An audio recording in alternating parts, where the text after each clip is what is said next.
Greetings, brothers and sisters. As stated, I would like to continue from parts 1, parts 2, and part 3 of reparations versus the coronavirus. These two heavily media-sized topics are basically the stimulus of the media avoiding the conversation of its $23 trillion deficit. Coexist. Where do we fit in as a diaspora of the transatlantic slave trade? What is it that everyone is referring to? And why are they referring to this call for reparations? I would like to give you some inside details of reparations and why the blacks thus far who have been calling for reparations have not been answered. Before we get into the financial aspirations or the financial reward of reparations, I would like to address the name reparation itself. It stems from a word called repair. And in the repairing of a people, is it feasible to say that money will be the answer? Money will be the repair tool or the repair kit of a people who have been neglected for over 400 years when it comes to humanity? I think not. Lo and behold, although financial rewards would be a blessing, although all these things that come for a price would be a blessing, I would like to address this from the perspective of a humanitarian. I would like to address this based on the gospel truth, not the truth that everyone interprets to be what it is from their educational background and their experiences in the world. Because there have been no experiences in the world for African American transatlantic slave trade reparations. So no experience exists that has been spoken of. What I would like to do is, first and foremost, bring up reparations to a people who definitely need repair. And considering the fact that reparations root word is repair, let's focus on the people who are in the most need of this repair. When we talk about the black people in the United States today and the Caribbean islands and other nations around the world, we can talk about reparations. And when we talk about reparations, what is it that needs to be repaired first? I think the first thing that needs to be repaired is the core, the foundation of the people itself. Now, the people from the diaspora of the transatlantic slave trade have come to the United States and for the most part have been introduced to religions. And these religions primarily stem from this one book. This one book being the Holy Bible. And the Holy Bible is a history book of the Old Covenant and the New Covenant. Translation, Old Covenant, New Covenant, turn to Old Testament, New Testament. Now, the people in this book that God chose, that this book records from the book of Genesis through the book of Revelations and into the future are the same people. From this book, in the book of Genesis, after the fall of the family of Adam, Abraham in Genesis chapter 17, verse 7, received the blessings of God. And the blessings of God was that his seed would be blessed forever, 1,000 generations. And this seed is really what needs to be repaired in the people that we're dealing with. When we go back to Genesis chapter 1, it refers to the people being created, male and female, in God's only image and His likeness. And everything that proceeded that and followed that was of seed, S-E-E-D. It says all the things that we should eat that come from a seed are good for food. So in this, let's look at the core seed. The core seed started in Genesis chapter 17, verses 7, when it states that these people would be blessed. Now this is seed. In every piece of fruit that we eat, in every vegetable that we eat, even the different meats that we do eat, although most of them we shouldn't, all of them derive from a seed. So in this case, we have biological warfare that has just been launched against the United States and other countries that trade in U.S. currency for whatever reasons. And then we have the recession, which is the economic fabric of the United States has collapsed. And third, we have a people who are suffering and dying more than any other people within this epidemic or pandemic, which are the diaspora of the transatlantic slave trade, African Americans or black people. That's why it's important that you get this. What would be my solution to repair the core? First and foremost, I would go back and examine our seed. Most of us have no clue of what our seed actually is, and we have actually transformed our being into people from a particular dirt, a particular portion of a country. So if you're from Russia, Russia's not a seed, Russia's country.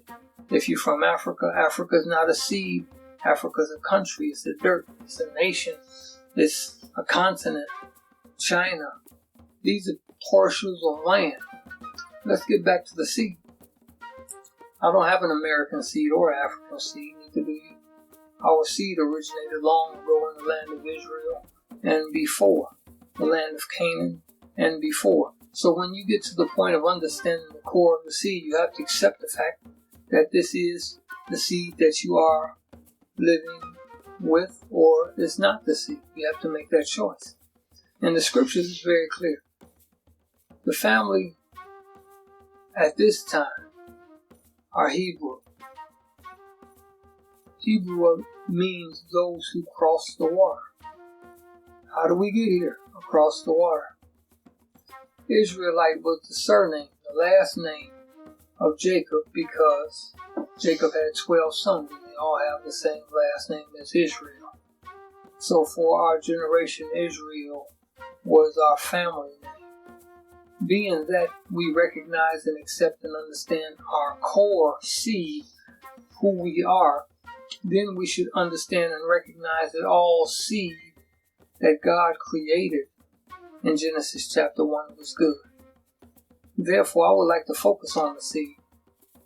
The seed of Abraham was once again revealed in the book of Matthew chapter 1 through verses 17. Matthew chapter 1 verses 1 through 17. That seed line identifies the people from Abraham through David up to Christ.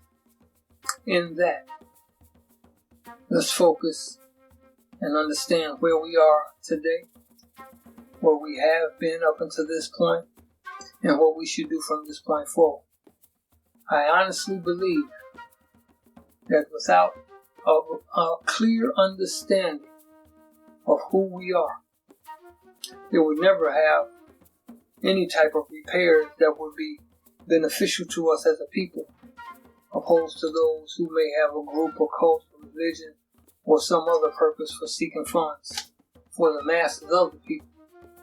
I believe for the masses of the people to be successful The masses of the people have to understand and recognize who the masses of the people are, who they belong to, who God is, and who they are to God.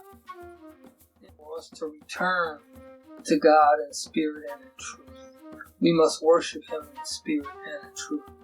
We must pray to Him in the private sanctuaries of our own homes, in that prayer closet, in spirit and in truth. So to repair ourselves, I don't think money would do it. I think money would be more harmful to us right now than anything else, because we're fractured as a people, and it would slip through our hands like the billions of dollars slips through our hands at present.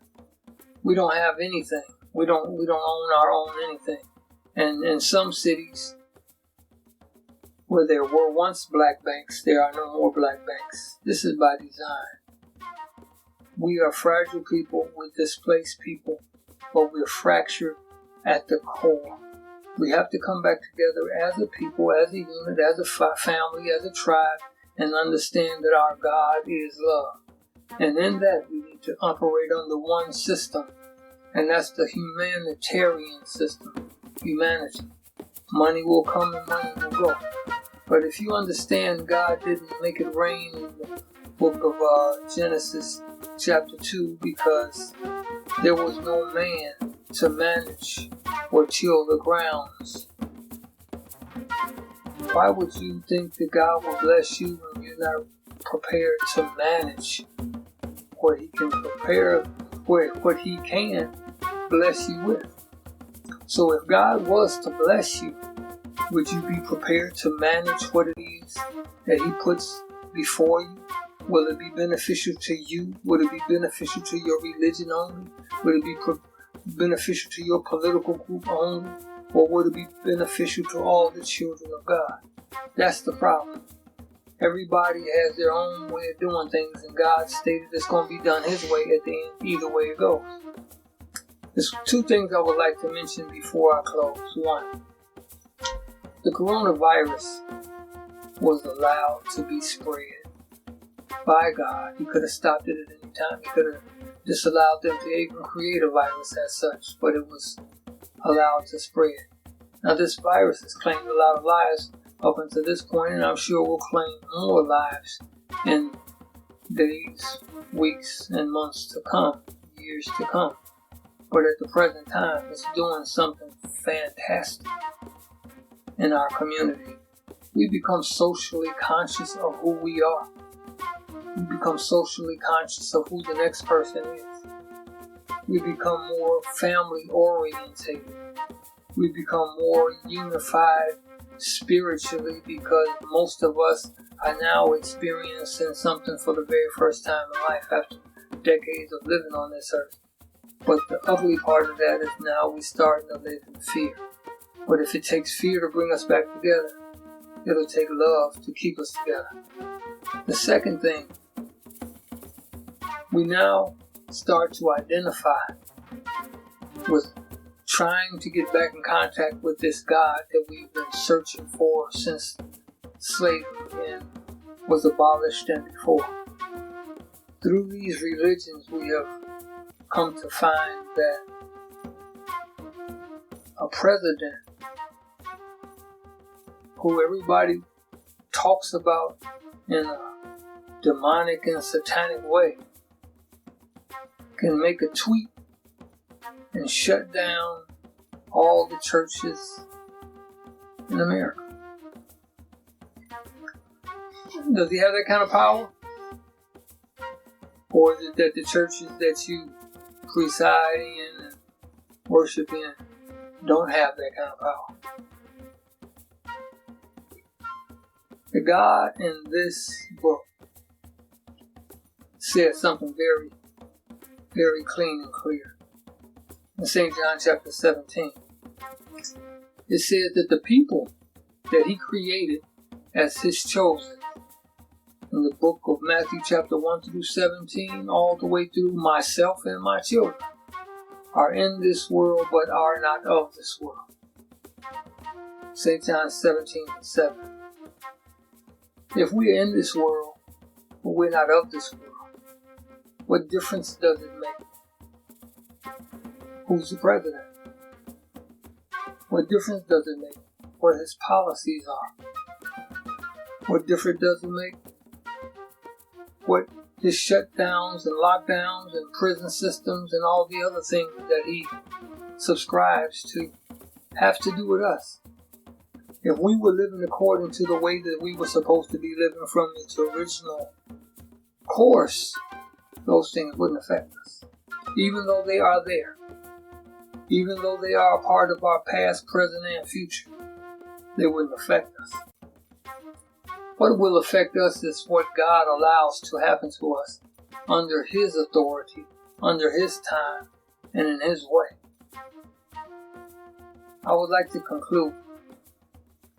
Under the Reparations Act globally, to participate in reparations as a director or a trustee or anyone influential in the community, you cannot be a politician, nor can you be in any religious organization. Reparations globally is a humanitarian effort. It's a humanitarian global effort that has been granted to the diaspora of the African American slave trade since March 13th, 1998. Because we're twisted and distorted and oppressed and lost as a seed people, even though you hear what I'm saying to you and the evidence is there, you don't respond in favor of going to receive that blessing. And it's only because the seed is fractured. Let's repair the seed. Let's bring God back into your life and understand that He's not outside of your body where it should concern you, but inside of your body. Understand who you are to God and who God is to you.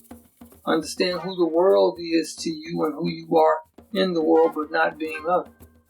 So as you participate and allow this world to consume you and scare you and have you running around with masks on and all the things that you really should be doing and should have been doing prior to the time that this virus came into being. Be aware of what you eat now. Be aware of what you drink now. And be aware of what you do. This is the second phase of a 5-part series, and this is only dealing with reparations. And the reparations of the people, the diaspora of the transatlantic slave trade, the African Americans, the blacks, the Negroes, whatever you want to call yourself, starts with the seed of man, the seed of who we are. And once we repair that seed, then all of the riches will be added unto you. But that's only in the kingdom of God that we so solemnly prescribe by. This is not up for interpretation. This is only up for action. This is a book of action. This is a book of work. This is a book of love. And that's who our Father is. I would like to say this. Shalom and hallelujah.